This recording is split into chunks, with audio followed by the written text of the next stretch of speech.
Hello guys, I'm Abigail and I'm going to share you about my opinion during reading a book and listening to podcast. So I read The Four Clever Brothers from the Grimm collection, and it struck me as a playful yet meaningful fairy tale, one that mixes ingenuity, adventure, and the idea of siblings complementing each other. It begins simply.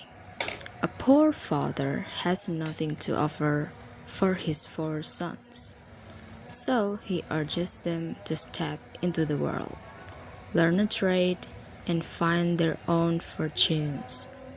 Already the setup feels familiar, right? You know there will be tests, magic, or challenges ahead. What I loved most about this tale is its celebration of different kinds of cleverness. It doesn't evaluate brute strength or cunning alone.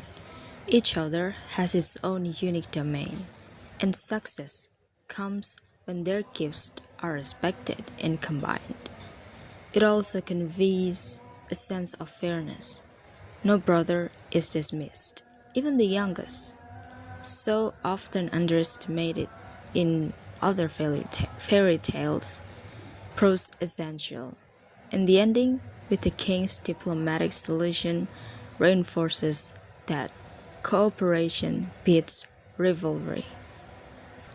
Reading The Four Clever Brothers left me thinking of our own lives, where people often compare strengths or chase a single path. This story suggests a better posture to notice our individual talents, use them well, and collaborate. In a world that often glorifies one kind of excellence, this tale gently reminds us that brilliance comes in many forms, and sometimes together is stronger than alone. Next, let's switch to talk about the podcast. I recently watched Matt Walker's TED Talk, Sleep is Your Superpower, and honestly, it made me look at sleep in a completely different way. I always thought of sleep as something I could push aside when life got busy. I think you guys do. Like staying up late to finish assignments, watch a show, reading comics. Oh, I love comics by the way. Or scroll on my phone. But the way Walker explained it, sleep isn't just rest. It's something our body demands and depends on, almost like a food or water. Ignoring it doesn't just make you tired, it chips away at your health and brain in ways you can't really see until it's too late. What caught my attention right away was how he connected sleep with learning and memory. Well, this is very interesting as a student myself. He explained that if you don't sleep well before learning, your brain isn't really ready to take in new information. What caught my attention right away was how he connected sleep with learning and memory. Well, this is very interesting as a student myself. He explained that if you don't sleep well before learning, your brain isn't really ready to take in new information. If you don't sleep after learning, your brain struggles to save what you've just studied. It's like studying for hours but forgetting to hit the save button on your computer.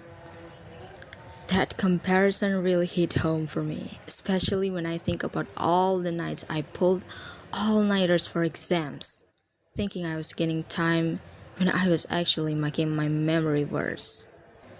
Another part that struck with me was when he compared losing a few hours of sleep over several nights to pulling an all-nighter. Basically, if you sleep only 6 or 7 hours for a week, you'll be functioning like you stayed awake for 24 hours straight. That blew my mind because I always assumed normal 6-hour night was fine, when it's actually not. I started thinking about how many times I've convinced myself I'll catch up on sleep this weekend, I promise. But he pointed out that it doesn't really work that way. Once you lose that time, your body doesn't fully recover. That's very unfortunate. But at the same time, I found myself reflecting on how society almost encourages us to sacrifice sleep. We celebrate people who stay up late working or brag about surviving on just a few hours of rest. Walker challenged that mindset by saying sleep is a non negotiable biological necessity. And I think he's right. It made me feel like choosing to sleep enough isn't laziness, it's actually smart and necessary. After watching the video, I started to rethink my own habits. I realized I often let deadlines, social media, or even just boredom get in the way of sleep. But now I see that losing sleep isn't a sign of being productive or dedicated. It's a sign I'm risking my health and performance. I want to start taking sleep more seriously, not just because of what it does for my mood and my energy, but because it's tied to so many bigger aspects of my well being. Overall, this talk didn't just teach me the facts about sleep, it gave me perspective. It made me realize that protecting my sleep is basically protecting myself. Walker made the science easy to understand, but more importantly, he made it personal. I walked away thinking about all times I've treated sleep as optional. Now I feel motivated to change that. Hopefully I can fix my sleeping schedule and I hope I will succeed. You guys should try it too.